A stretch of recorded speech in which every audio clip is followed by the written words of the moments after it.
गरीब का bamboo road bike. पवन नाम के धनिक का इकलौता बेटा था मोंटी। मोंटी कोई भी खिलौना बस एक ही दिन खेलता था और दूसरे दिन उसे वो तोड़ कर रख देता था। पवन भी उसे रोज नए नए खिलौने लाकर देता था। एक बार की बात है, पवन मोंटी को एक मिनी बाइक खरीद कर देता है। उस दिन मोंटी क्लास में ना जाकर बस अपनी मिनी बाइक से खेलता ही रहता है। तब उसके सर उसे आकर कहते हैं, अरे मोंटी, क्लास बंद करके ये क्या खेल रहे हो? पहले पढ़ाई करना चाहिए बेटा, बाद में खेलने के लिए मिलेगा। अरे सर, मैं कुछ भी करूं, आपसे क्या मतलब? आज तक मेरे माता पिता ने मुझे कुछ नहीं कहा, आप कौन होते हो कहने वाले? मोंटी की ऐसी बात सुनकर सर भी दुखी होकर सारी बात मोंटी के माँ निशा को बताते हैं। मोंटी की माँ निशा शाम को पवन घर आने के बाद उससे कहती है, सुनिए जी, मोंटी की शिकायत आई है स्कूल से। अरे वो मेरा इकलौता बेटा है, उसने जो किया ठीक किया होगा। उसे जो करना है, जैसे करना है वैसे उसे करने दो। उसे रोकने की कोई जरूरत नहीं है, समझे कि नहीं?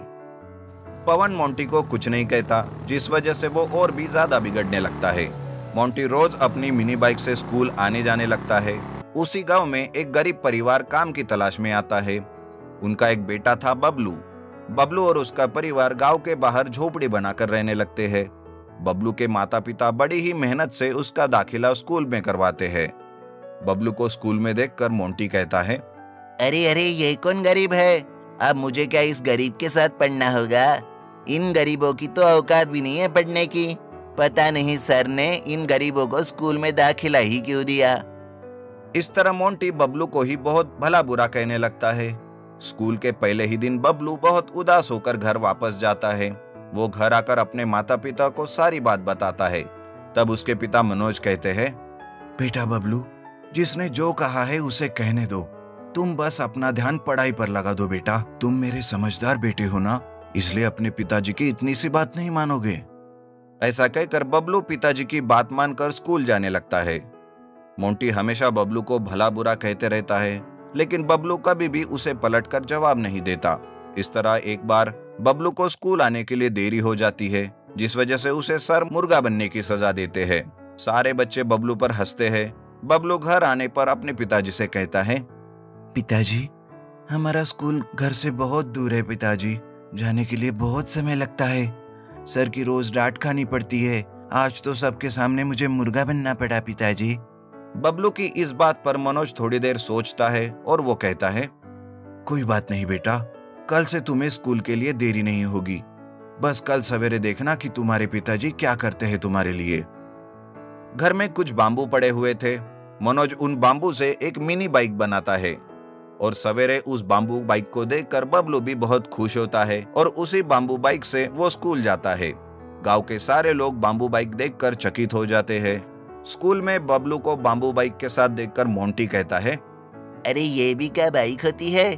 मेरी बाइक देखो, मेरे पिताजी ने विदेश से मेरे लिए लाकर खरीदी है। और इसकी बाइक देखो, तुम गरीब ना कैसे भी कर लो, पर हम जैसे अमीरों की बराबरी नहीं कर सकते। और ये तुम्हारी बाम्बू बाइक तो एक ही झटके में टूट जाएगी। हाँ तो ठीक है, तुम्हारी बाइक महंगी और मजबूत है, पर मेरी बाम्बू बाइक भी किसी बाइक से कम नहीं है। अच्छा ऐसी बात है, तो ठीक है, फिर हमारे और तुम्हारे बाइक में रेस लगाकर ही देखते हैं कि किसकी बाइक ज्यादा अच्छी है। बबलू भी मोंटी की बात मान लेता है। गांव के बाहर के मैदान में वो दोनों बाइक रेस के लिए अपनी अपनी बाइक्स ले जाते हैं। दोनों की बाइक रेस शुरू हो जाती है। पहले तो बबलू की बाम्बू बाइक मोंटी के बाइक से पीछे रहती है, लेकिन अचानक बबलू अपनी बाइक को तेज कर लेता है और मोंटी को पीछे छोड़ देता है। बबलू आगे जाते रहता है कि उसे एक बड़ा सा पत्थर मोंटी के रास्ते में दिखाई देता है। तब वो वहां रुक जाता है और सोचता है, अरे पीछे से तो मोंटी बहुत ही तेजी से आ रहा है। अगर वो इस पत्थर से टकरा जाएगा तो उसका एक्सीडेंट हो सकता है, उसे चोट लगेगी। नहीं नहीं, मुझे पहले इस पत्थर को हटाना होगा।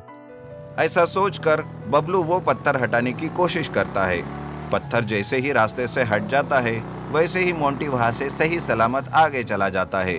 तब मोंटी वो रेस जीत जाता है, लेकिन मोंटी ने ये सब देख लिया था। मोंटी बबलू के पास आकर कहता है, बबलू, तुम्हारा बहुत बहुत धन्यवाद। मैंने सब कुछ देख लिया था बबलू।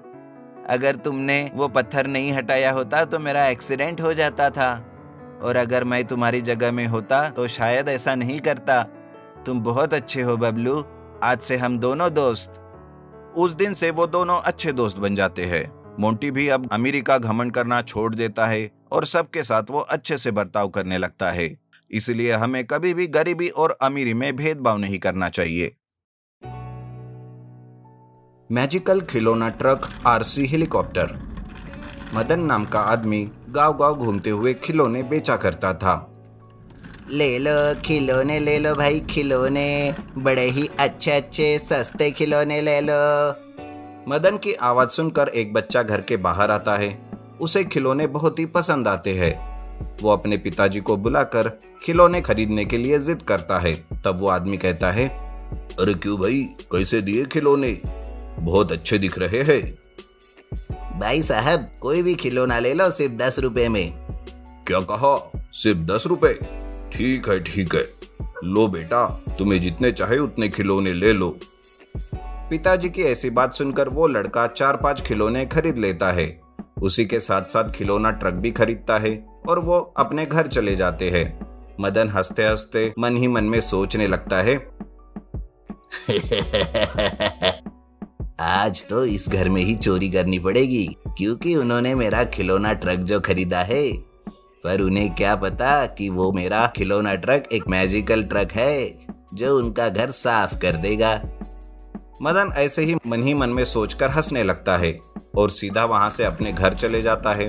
रात के समय में मदन फिर से उसी गांव में उस आदमी के घर के पास आता है और जादू से मैजिकल खिलौना ट्रक के साथ घर में चोरी कर लेता है। पैसे जेवर चुरा कर वो मैजिकल खिलौना ट्रक घर के बाहर आता है, जहां पर मदन उसकी राह देख रहा होता है। देखते ही देखते वो मैजिकल खिलौना ट्रक बड़ा बन जाता है।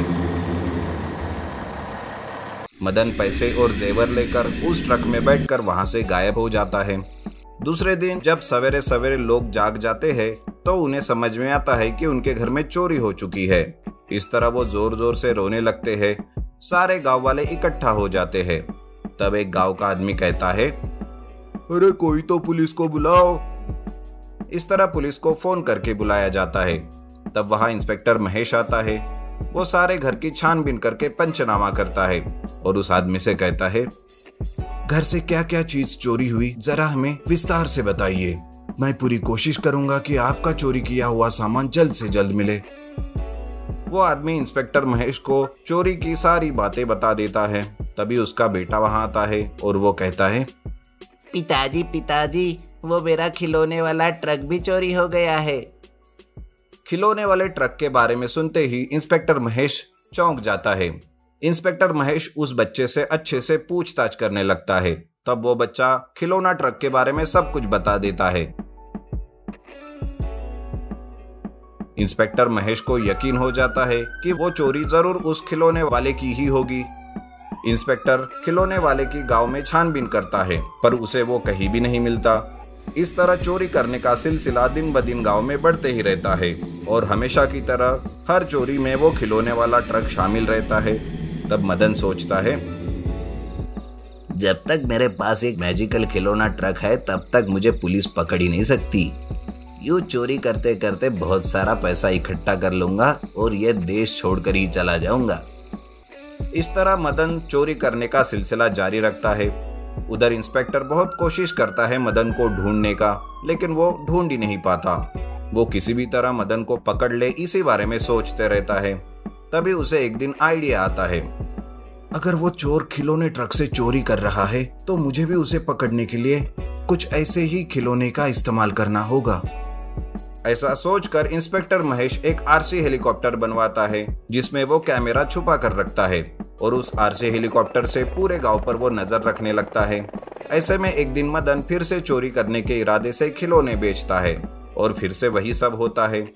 रात के समय में मदन उसी घर में आता है जिस घर में उसने खिलौने ट्रक बेचा। मदन को आरसी हेलीकॉप्टर के बारे में कोई जानकारी नहीं रहती। वो जैसे ही उस घर में चोरी करने जाता, अपने मैजिकल खिलौने ट्रक को वो नीचे रखते ही बड़ा बन जाता है और मदन उस ट्रक को चलाते हुए वहां से जाने लगता है। दूसरी ओर महेश आरसी हेलीकॉप्टर की मदद से यह सब देख लेता है और मदन के ट्रक का पीछा करता है। अरे ये मेरे पीछे पुलिस कैसे लग गई? इन्हें आखिर पता कैसे चला?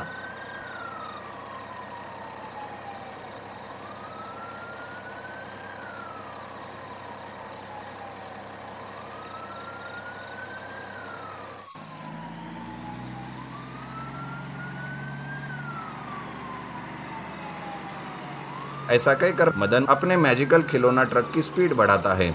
इंस्पेक्टर महेश उसका पीछा करता है। उसी के साथ वो कंट्रोल रूम में फोन करके उसके बारे में सब कुछ बता देता है और आखिरकार आगे कुछ ही दूरी पर मदन को पकड़ लिया जाता है। आखिरकार पकड़ ही लिया तुम्हें। खिलौना ट्रक की आड़ में खुफिया चोरी कर रहे थे।